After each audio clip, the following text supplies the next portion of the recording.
Hello dear subscribers, today I will tell you how you can fix your error when you receive error when you try to boot your computer, your Mac, so you receive error on startup. So for fixing it you just need to press power button, and then before you will see Apple logo, command shift PR.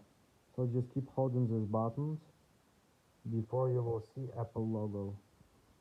So when you will hear a sound of startup, it means that you successfully make it.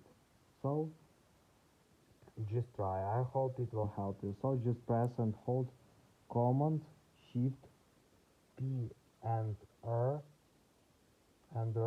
at one time. So I will repeat for you. Command Shift P and R at one time, and then just power. Before power and then this combination. So this is the way how you can fix it. So thanks for watching. Have a nice day. Subscribe to my channel, click like, and goodbye.